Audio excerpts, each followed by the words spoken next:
Ladies and gentlemen, boys and girls, children 18 plus, you are tuned in to the Loan Officer Podcast with me, Dustin Owen, and a very special guest. This dude is the other JC. He is Juan Carlos. Last name is Barreneche.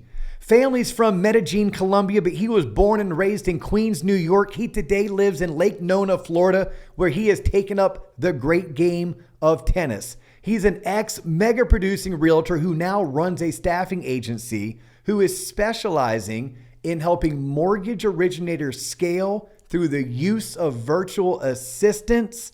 You are in for a treat if you are looking to scale your operation, because we're going to spend 25, 30 minutes picking the brain of my new friend, the other JC. Juan Carlos, welcome to the Loan Officer Podcast. Dustin, first off, any single time I go to an event, a conference, I don't care what, I want you to intro me. That was amazing. That is the goal. You know, the goal is that's kind of been our shtick. Like the whole ladies and gentlemen, boys and girls, children 18 plus, right? That was always our shtick. And then when I started having guests on, I was like, well, I have to do something cool for them too. So then it used to go, and my main man, and then JC, and he would say John Coleman, right? But now that JC's taken a bit of a step back, I've had to even reformat that. But yeah, my goal is that people who come on the show are equally as excited about what their intro is going to sound like as they are the content we're going to produce together. I love it, man. I'm excited for this just because, like I said, I've been waiting so long to just come out and talk about the mortgage space in terms of hiring staff, delegation, all of that stuff. So we could just jump into it, man. I'm stoked. Well, yeah, I do want to jump into it for in a minute, but I do want people to get to know you, right? Yes. So much of what we do, I have this slide. I'm going to be speaking at many conferences this year, and I have a slide that somehow makes its way into 70% of everything that I do. And I'm gonna role play this with you, and I'm gonna tell you why it's important we get to know you before we jump into you dropping some free knowledge on the people. So there's a famous quote, right, by a famous sales trainer. People do business with people. Yep. Right? Yeah. And I think the quote is people do business with people they know, like, and trust. And I always tell the audience, stop there. People do business with people. Well, you know what makes podcasts like this excellent instead of just average? It's the people. Correct. Right? So it's the personal stories. It's JC and I talking about the fact that I took my kids to the Jags game this past weekend, or, me sharing some personal anecdotes about my daughter going off to college, as well as giving them free information, which is why many people tune in. So we try to edutain here on TLOP. So I want them to get to know you. Plus, this is also important to me. Personally, I don't take advice from what we call slapdicks. So pardon my French, a slapdick is someone who isn't just there yet. It's not that they're not going to get there. They just haven't made it yet. And we all were slapdicks. I was one. I was probably the biggest slapdick there was at a certain point in my life and my career. But when I'm at that stage, I shouldn't be looking to take a stage and give advice based on something I haven't achieved myself. Correct. So it's always important to me that if I'm going to feature someone on a stage, or I'm going to feature someone on the show, I kind of want to know what makes their point of reference, right, in my humble experience, or in their humble experience, like why it matters that we listen. So I said you were from Queens, but what I failed to mention is you were the youngest president of NARREP in the state of New York. Correct. Okay, very cool. That must mean you've come from mortgage and real estate. Yes. So I actually got my license in 2016, but prior to that, my whole story was I was a pre-med student at Stony Brook University in Long Island, and I had this ambition and this dream to become a doctor. And the reason for that was I saw the doctor as a very lucrative career path, but more importantly, it was a gateway to helping people. The only thing I just didn't understand was the process to becoming a doctor and how long it would actually take. So my junior year, I'm recontemplating my entire career as a doctor because I'm going on a 7-day binger for studying. I had 6 cups of Dunkin' Donuts coffee. I had pulled 2 all-nighters back to back. And I'm buried knee deep in the library in just organic chemistry books. And I'm just thinking to myself, dang, do I really want to do this for the next 3, 4, 5 years? And then from there, I have to go into specialty. And then there's residency. And then I have to take out a loan for $1 million. Then I have to build a practice. Then I'm 40 years old and I'm climbing myself out of this hole. And it was at that moment I realized for the first time, wow, I've never actually thought about what I want from life. So I took out a piece of paper. I leave the library. I go back to my dorm room. And what I write down on that paper is essentially what I ended up building 10 years later. Which, number one, I wanted to become financially free. and I wanted to help others become financially free. Because for my parents who were immigrants, they were always chasing the next paycheck, and I never got a lot of time to spend with them throughout their life and their business just because they were always working. And I wanted to break that cycle. And number two, I wanted to help and impact others. So when I did that, I typed that into Google. I got the book Rich Dad Poor Dad. Yeah. Instead of studying for that final, I read that entire book cover to cover. I bombed the final. I think I got a 27 on it. But the following day, I woke up and I was like, this is what I want to do. I want to get into real estate. I think it's one of the best assets you can invest into on this earth. So let's dive into that a little bit. But before we do, I'm going to slow down so we can listen to a quick message from today's show sponsor. Y'all, something big is happening at Lower Mortgage. And if you're paying attention to this industry, you've probably noticed. In just the last month alone, Lower has added some serious horsepower. We're talking top producers representing over $350 million in volume. These aren't rookies kicking tires. These are heavy hitters who've done their homework and made the move. That should tell you something. On top of that, Lower just acquired Movoto, a top 5 real estate portal with over 150 visitors just last year. Before that, they brought in Neat Labs, and now they're launching Lower OS, a next-gen mortgage platform that's cutting loan delivery times down to 10 days. This isn't a company standing still. Lower doubled their volume last year, and they're projecting another 40 to 50% growth this year. The best in the business are taking notice, and they're voting with their feet. Here's the reality. The companies that are going to win in this market are the ones investing in technology, building real infrastructure, and competing at scale. Lower is doing all of that. They're going head to head with the Rockets of the world, and they're built for originators, not against them. If you're a producer who wants to be a part of something that's actually going somewhere, not just surviving, but growing, this is the moment. Lower Mortgage, the momentum is real. If you're a producer who wants to be a part of something that's actually going somewhere, not just surviving, but growing, this is the moment. Lower Mortgage, the momentum is real. You can check them out and find more information by going to company.lower.com. Or you can always reach out to my dude, Craig Montgomery, and make sure you tell him T-Lop said what's up. All right, so we're back. Let me ask you this question before we dive into you getting into real estate. So my new co-host, Zulu we call her, Laura Zulago, right? Like I totally butchered that last name. I say Zulago and she's like, you're not saying it right. I'm like, screw you then. I'm just going to call you Zulu going forward. But she too is Colombian. She was like 9 years old when her family immigrated here. Yes. And she said that she and her sisters grew up feeling a sense of responsibility that their success is indicative to their parents' sacrifice. Out of curiosity, we don't need to go down this rabbit hole, but did you have a sense of that when you went off to Stony Brook? And even today when you're building your staffing company, do you have that sense that you feel like an obligation to perform really well because of maybe the sacrifice your parents took on?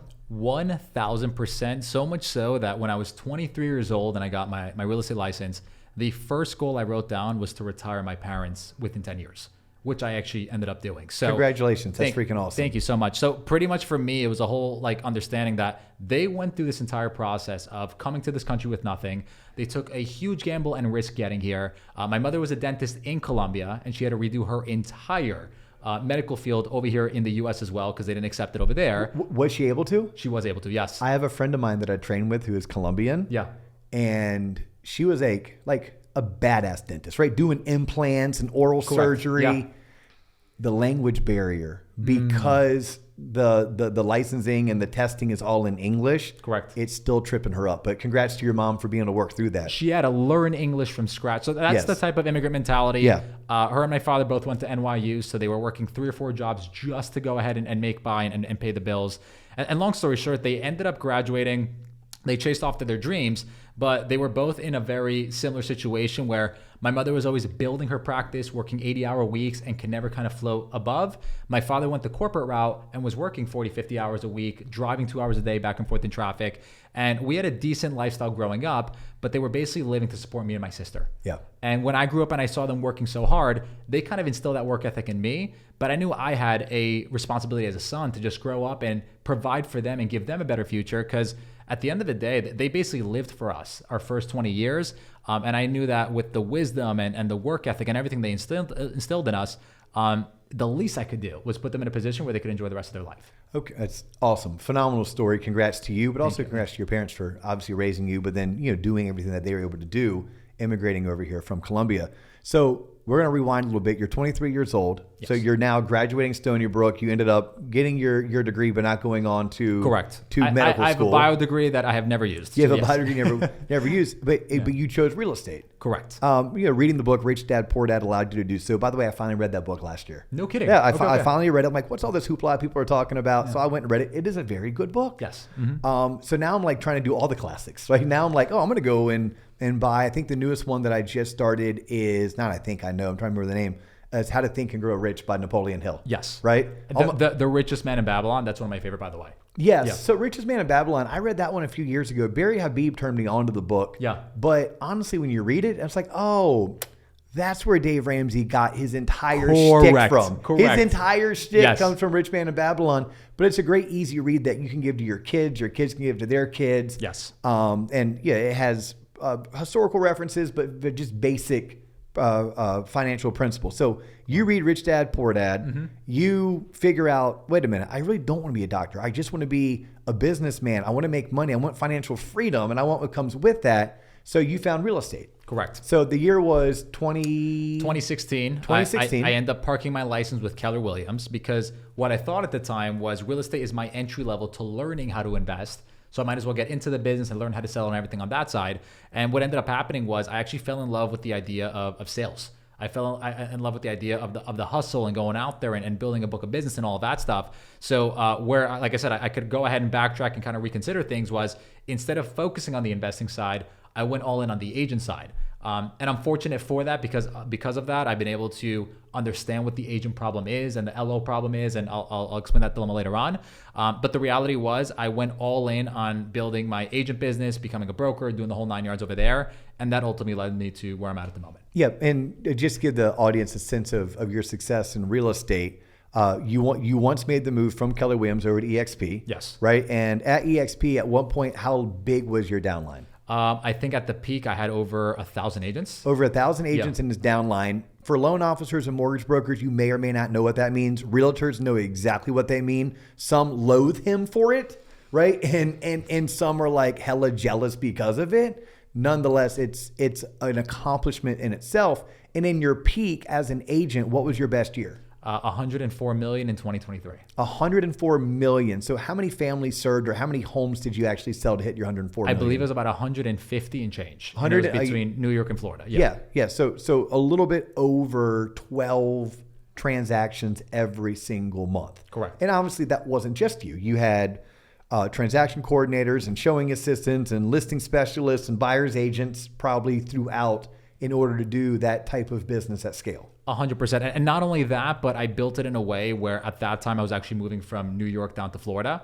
And I would still say 80 to 85% of my business was still New York based. So when I had my best year ever, I actually did the least amount of work possible because I was completely removed from the operation. And that to me gave me the light bulb moment. I was like, you know what? Like, this is where my specialty is. Yeah. Without having to share the number with anybody, what year was your best income year though? Was that year your best income year, or did you have a better income year elsewhere? It was actually my best income year, not just because of the revenue that I generated from the team itself and the sales, but from the downline and those 1,000 residuals as well. So 2023 was the best. Yeah. Yeah. 2023 was the best, Yeah. which I love because you didn't say 2020.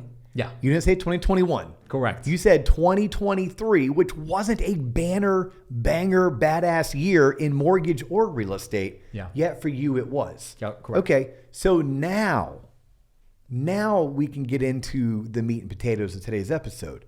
What are you doing now? Because you're not selling real estate. Like, I'm sure you get your referrals. I'm sure you refer them out. And I'm sure if you're a smart guy, I'm pretty confident you probably have your license hung somewhere and you probably have the ability to get a referral fee. Correct. But you're kind of moved on from that. Correct. You still have your downline? I still have my downline. So you still have your downline. Yes. Yep. You're probably not adding to your downline the way you used to. Correct. Right. But you still have a downline. So you're getting residual income from both your real estate business and from, I would call it, your recruiting business. Correct. Right? Correct.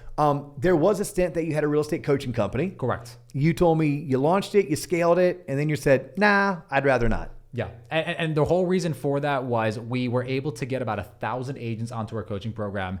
And the coaching program was extremely valuable. We have tons of case studies, testimonials. People were getting tons of listings every single month. It actually worked. The issue is for 99% of them, they didn't take action. Yeah. And that to me just rubbed me the wrong way in the sense that like I could have continued scaling it, but like I wanted to actually get people results and I wanted to have a difference in people's lives. And when I started interviewing the top 1% that were using it, I was like, why are you able to do this and everyone else can't?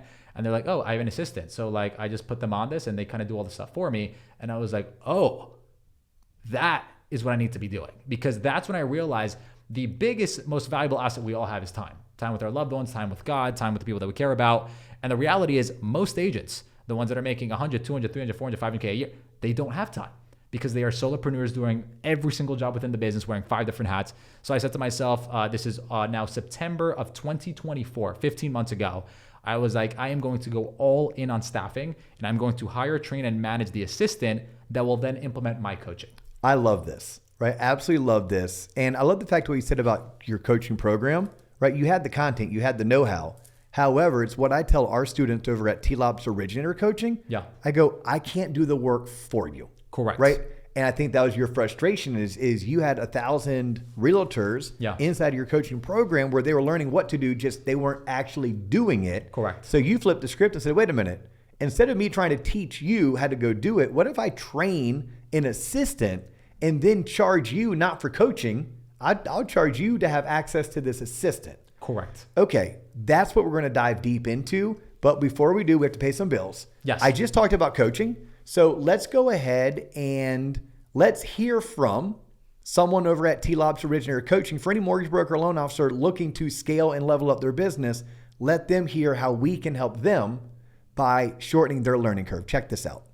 What's up, y'all? If you're truly serious about leveling up, breaking through, or bouncing back in your career, more than likely, coaching is going to make sense for you. Rarely does someone achieve the highest level of success by themselves or on their own. They always have some form of a partner, a mentor, or a coach leading them down the right path. At T-Lob's Originator Coaching, you can come and allow us to invest in your future success. There's a reason why we are deemed the #1 coaching community for loan originators. For a small investment, you will be given access to 4 live coaching calls per month. On top of that, we're going to give you 4 live sales trainings per month.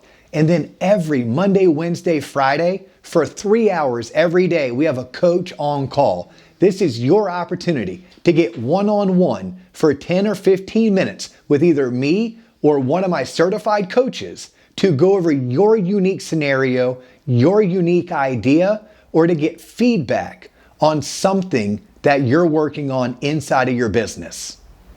It's free to check us out.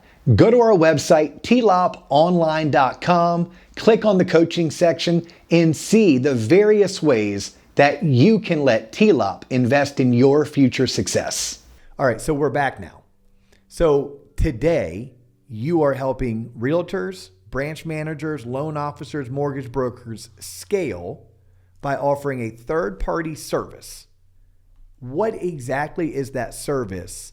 And what's something that we can learn from today's episode based on your experience over the past 15 plus months? 100%. So the ideal person we work with is, let's say you are a loan officer, a mortgage broker, a branch manager, and you're at that point where you just feel like you're doing way too much. You're managing your emails, your calendars, you have your team, your CRM, there's marketing, design, social media, there's all these things on your plate. And when all is said and done, you realize your hourly rate is worth $500, even $1,000 an hour, but you're still doing $20 an hour tasks.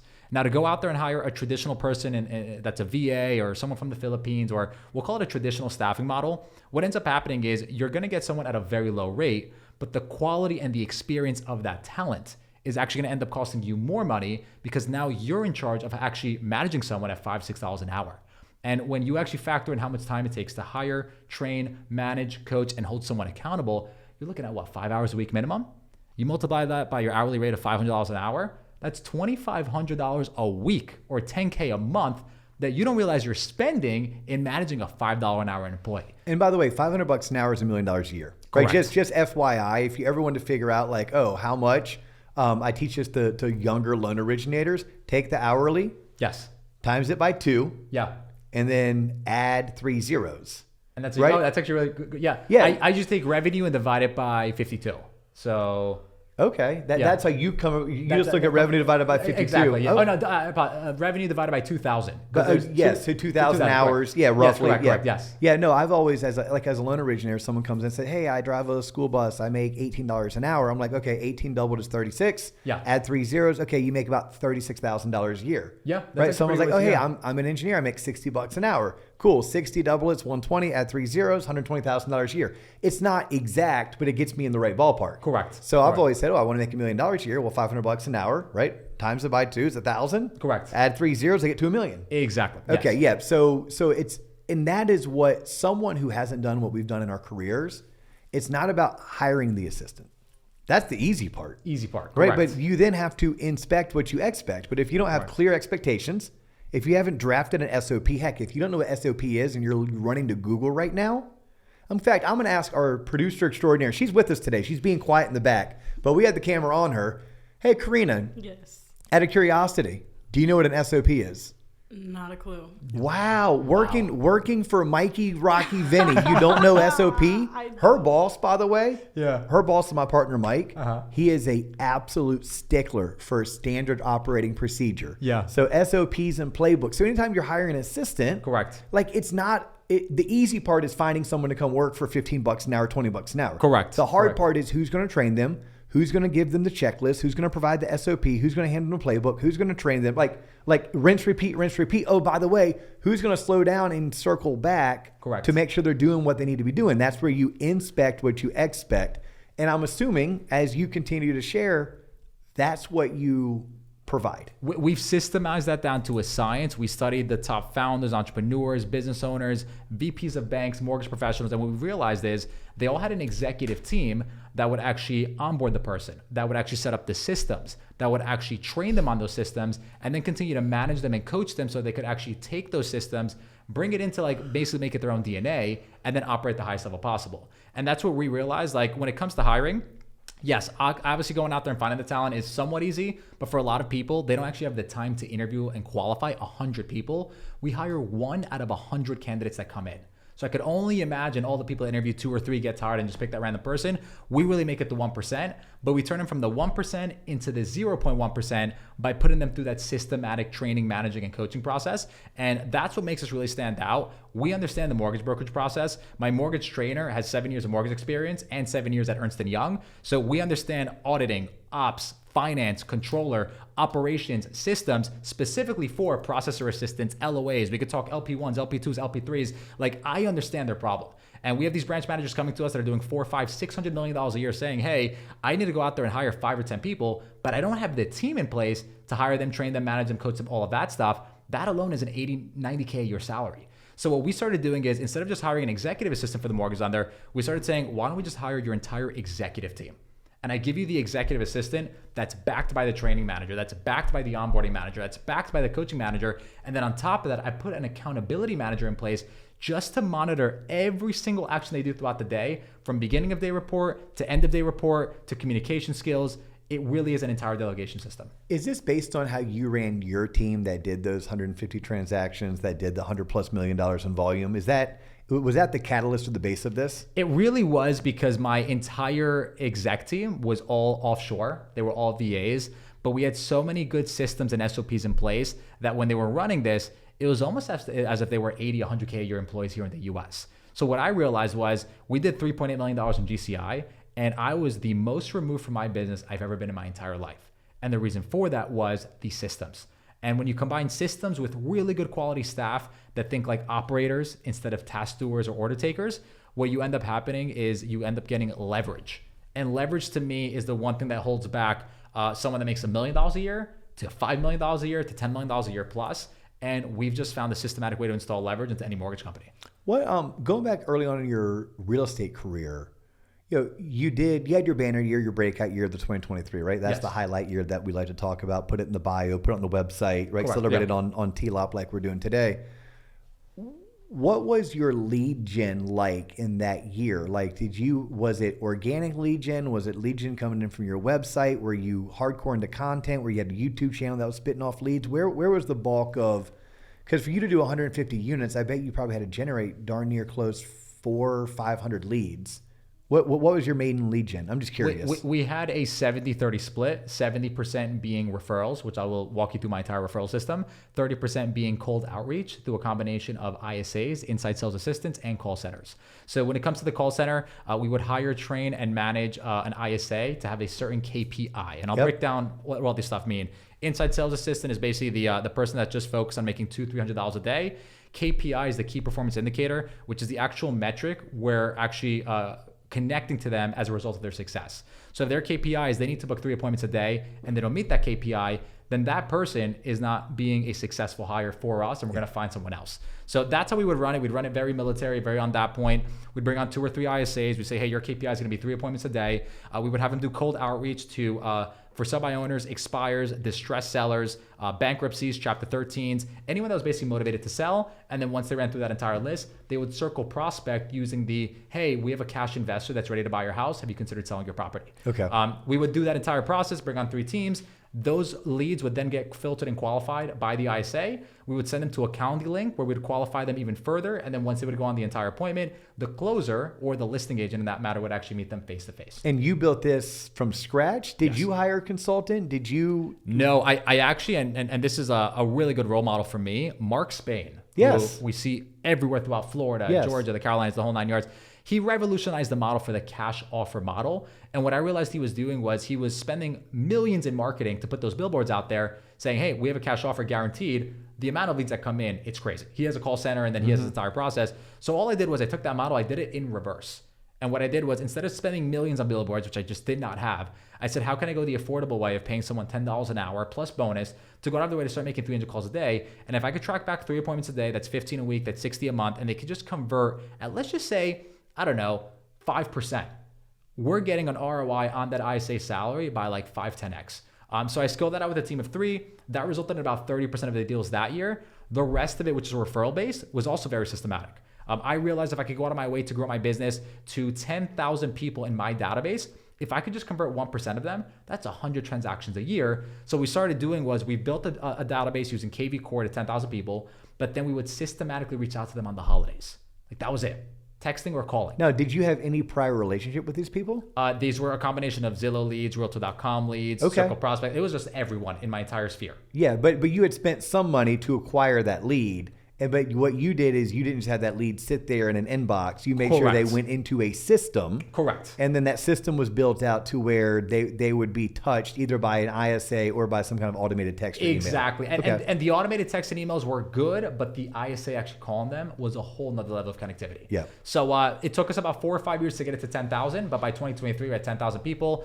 We basically used that entire model, and then anyone that would send us a referral or would actually result in being a client, at that point, we elevated everything. We used, I think his name is Jim Rullin of Giftology, the author. Yep. He used the entire gifting method. So the second that they would go ahead and send us a referral, we'd start sending them gifts. This could be books. This could be chocolates. This could be flowers. I don't care what it was.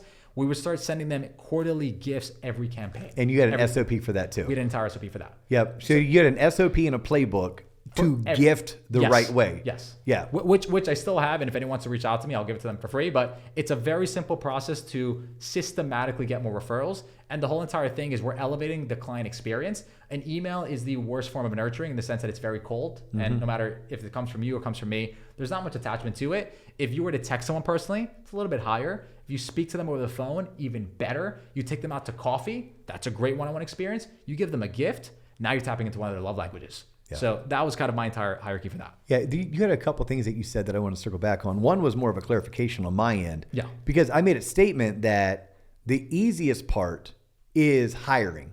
However, you clarified, but it still isn't easy. Correct. Right? Like you can hire the wrong person. Like I'm a big personality profiler. Like when I'm coaching our loan officers who are doing their own team building, like I will sit them down and I have an exercise that I make them go through. Yeah. Where, and I'm sure you've done this in probably exactly how I've done it or very similar, where I make them draft the 4 quadrants. Right? Quadrant. The top left is I'm good. Mm-hmm. The top right is I'm good, I don't like. Yeah. Bottom left is I like, I'm not good. And then the bottom right is I'm not good, I don't like. And I'm like, everything that goes in that bottom right quadrant of I'm not good, I don't like, all those tasks, you better hire someone that loves to do those things. Correct. Right? Because your end goal is to hire there first. Yes. So then you can work on the top right quadrant because you're good at that. You can continue to do it. Suck it up, buttercup. Like you can do it even if you don't like it. Correct. And the things that you do like, but you're not good at, well, because you like doing it, there's a good chance you're going to invest time, effort, and energy to one day get good at doing it. So we address that quadrant last because second to last. The last quadrant is, wait a minute, if you like doing it and you love and you're good at it, that's all you should be doing. And I think that's what you're helping people do today. How do you stay in that top? If you're following my quadrant exercise, which normally I make you pay $3,000 a month to be coached by me in order to have this type of access, but we'll walk you through it real quick on a podcast. Your end goal should be to only be messing with I'm good at, I like doing, but you can't do it without leverage. And JC offers leverage through his resources. The second thing that you said, you talked about time. Correct. And I learned this through KW Bold. So you started your career at Keller Williams. And as a loan originator, I used to sponsor KW Bold. I used to put 2 or 3 loan officers a year through the entire Bold training. Yeah. And I remember the guy like he and I were best friends. And we're not. We know each other. We don't know each other well. His name is Rich Carpentieri. He's here in Orlando, Florida. I don't even know if he's retired or still working active in real estate. But Rich was the instructor that day for that Bold class 15 years ago. And he stood in front of that class and goes, in my career, I've made a ton of money. Yeah. And I've lost a ton of money. Correct. And I've turned around and made a ton of money again. He's like, I'm 53 years old today, which probably makes Rich in his 60s now. He said, at 53 years old, I've yet to figure out how to make time, but I'm really good at losing it. And I was like, yes, like that's what resonated. And what JC is going to share with us right now is how can you scale by maximizing your time through leverage. Correct. So of course you have the service, right? And we're going to make sure everyone hops off today's episode with knowing how to contact you, knowing what website to go to. But I want you to give them some freebies. Yeah. Right. So anyone who's looking to scale, anyone who's looking to leverage, anyone who's looking to hire, what are like 3 tips, tricks, suggestions, best practices that you can share with the group? I'll just walk you through the process because anyone could do this. Okay. But we've just kind of mastered it to the point where it's very systematic for our entire onboarding team to just do it step for step because this is the only way it works. We've studied every single other process and like this is the fastest. What you just described, the 4 quadrants, it's basically just a classification system. It's a classification system of tasks that you take. One could be a $5 an hour task, $100 an hour task, $1,000 an hour task, and you're classifying them in terms of priority. What we did was our classification system, it goes from left to right. It's called GOLDY. So GOLDY. And the G all the way towards the end is where you're going to put all of your tasks that are for your genius zone. So think listing presentations, think anything that's to do with building relationships. If you're a mortgage lender, you're building JVs and partnerships and you're striking MSAs, that is going to be your best time for your money. That's going to go, everything in there is going to be the G zone. The O zone is offload. It's things that you realize, you know what, this isn't the best use of my time. I need to start offloading it. But what we found is people just start offloading and sending it to their team or their assistants before creating the system. So that's why we developed the L, the loading zone. The loading zone is when you start building the SOP for that thing you want to offload, and you start documenting it by actually recording a video and then building out the actual documented process in Word. When you actually realize that the text is a lot easier to read, you start realizing that some people like watching video and learning how to do something that way. Others like actually reaching the instruction manual, which is why getting it in 2 forms is really important. Once you get them over for the loading zone, that next zone is going to be the D, the delegation zone. And it's important you don't actually delegate it to someone until you have an SOP for it and you've trained them on it and they can do it 80% as good as you do. So the way Why is that? The reason for that is if you go ahead and delegate chaos, then you end up getting chaotic process and it comes back to you at some point in the future. Yeah, no, I was going to say, why do you want them to do it 80% as good as you? Because they'll never do it at 100%. Yeah. And if they're doing it at 80% and you're not involved at all, it's even better than you doing it at 100. Correct. Yeah. I'm pretty confident you and I are both fans of Dan Martell. 100%. Right? And we've read his book, Buy Back Your Time. If you we actually buy that book for people that onboard for us for free. Yes. Yeah. So yeah. Yes. Yeah. But like Dan is quoted as saying, 80% done by someone else is 100% awesome. Yes. Right? And I love that because I struggle with loan originators who want to get their own conditions and loan originators who they can't delegate that task. That's my borrower. That's my referral source. I'm like, no, that's a borrower. That's a referral source. Correct. Yeah. You're trying to do thousands of loans in your transaction. You're trying to partner with hundreds of realtors. So that one transaction and that one realtor isn't going to make or break your career. Correct. But you not scaling, building out systems and processes, and then delegating is going to prevent you from ever getting over that 4 to 5 loan a month hump. Exactly. And I tell them all the time, you don't need them to be better than you. You need them to be better than your competition. Correct. That's it. Like or as good as the competition. Right? At the end of the day, that's all you need them to do. So that's where I was trying to get you to go. So we're in the D zone. So yep. G is genius. Yep. So that's for the head of the organization, right? Correct. The team lead, the man or the woman who's going out there making it happen. Correct. All right. So then the O is the offload. Correct. Okay. Think of that as like the to-do list of things that we have to take off this person's plate. Okay. L is going to be the loading zone. Loading. Yep. So that's like I'm getting ready to delegate it, but I'm not there yet. Correct. Okay. So G is genius. If it's there, that's what I want to do. Correct. Okay. O is drafting a piece of paper, a whiteboard. Yep. That's like, this is all the crap that has to get done today. 100%. Like, I don't know I know what I'm going to do, the genius stuff. So I now have to figure out who is going to do the other stuff. Correct. But I can't do that until I've loaded, okay, and then delegated. Delegated, exactly. And then what's the why? Your waste zone. The amount of time that we spend on your waste zone. On doom scrolling or Netflix or things that just aren't the best use of your time. So anything that you want to eliminate, anything that you want to just put in the trash, we take all the stuff that shouldn't be delegated or handed off to someone else, and we put it over there.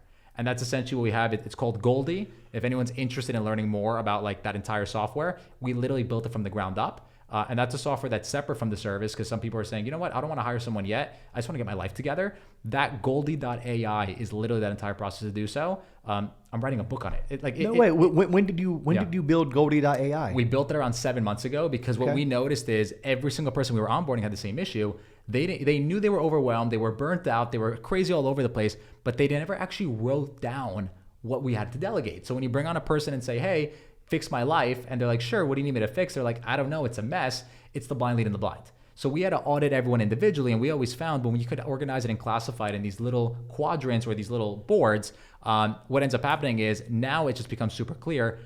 EA, come in here and take everything off the O zone and get it to the D zone. Yeah, EA, executive assistant. Correct. Right. So out of curiosity, I'm not going to hold you to this, and I know that every situation is unique, but like, what does a really good EA in your system cost the end user? So I'm a branch operator, I'm a divisional, heck, I could just be a top producer. Correct. Right? What does that person typically cost me so I can budget for it? You're not just paying for the EA, you're paying for the training manager, the onboarding manager, the accountability manager, and the finance manager. We hire them, we train them, we manage them, we pay them. That entire system starts as low as $24,000 a year for someone part-time, and $30,000 a year for someone full-time. Our entire guarantee is we are going to be so confident our service is great. We literally won't put you into a long-term contract. It is month to month. And if for whatever reason you're not happy with that person, we will literally restaff them for you and retrain them for you. So my end goal is to build something where if I could staff you with someone at $30K a year, but they're just as good as someone at $90K a year, and they're more specified and trained on your custom processes, what I've done is I've essentially cut payroll by a third for the mortgage industry. So I have a friend of mine, and shout out to our girl Lucy, the lender in Savannah, Georgia, or she's right outside of Savannah, Georgia. Lucy's OG TLOP. Like I'm talking, like I was telling you earlier off camera, that it was like October of 2023, the original JC and I, not Jesus Christ. He's the OOOG JC, right? But we were in Vegas, and we had like 20 fans of the show come out. Well, Lucy the lender was one of those fans that came out. She literally just DM'd me last night. She's like, oh my God, my business is exploding. Now she's already a $40 million originator. So her business is exploding. She needs a loan partner. Correct. So I can give her your contact information. Absolutely. Okay. What is that contact information? It's very simple. goldbarstaffing.com. Gold bar, 1 R or 2 R's and R? 1. So goldbarstaffing.com. Just how it sounds. Yep. And that's where I can learn more about your AI software, as well as if I wanted to use your staffing agency Correct. to hire an executive assistant, a processing assistant, a loan officer assistant. Correct. You or a member of your team will be able to have a consultation with me and help me decide what I need, who I need, and then budget for it. Correct. And like I said, we do everything from start to finish. We'll audit you. We'll do an entire consultation to really understand what your priorities are. But we make it simple for you. We understand your business. You tell us you're at 40, you want to get to 80. You're at 80, you want to get to 120. We understand that pathway. I've walked it. Our clients have walked it. And because of that, we'll actually tell you, hey, you don't need to get a caller. You need an executive assistant to actually build out your hierarchy so that all your staff can report to them. And then you want to implement a processing assistant at this person, a loan partner over here. So we could really get it down to the details. That's fantastic. And if people want to follow you, how do they do so? Juan Goldbar, Juan Goldbar on Instagram. I do have a team that manages my DMs. So once again, it's a full end system that they track everything on that side. But if they were to DM me and they would just say, hey, Sebastian, can I speak to Juan? Then they'll connect you with me. Awesome. Well, he is the new JC. I am Dustin Owen. You've just tuned in to the Loan Officer Podcast. If you're tuning in on Spotify or Apple and you like this type of content, make sure you give us a 5-star review. If you're on YouTube, please make sure you hit subscribe. And while you're at it, slide over to our website, tloponline.com. That's TLOPonline.com. Make sure you sign up for our newsletter. It's free to sign up, but it'll cost you thousands if you don't, because if you don't sign up, you're missing out on many free opportunities throughout the year, including one free masterclass per year. He's JC, I'm DO. That's all the time we have for you today, but we do look forward to catching you on the next episode. Peace.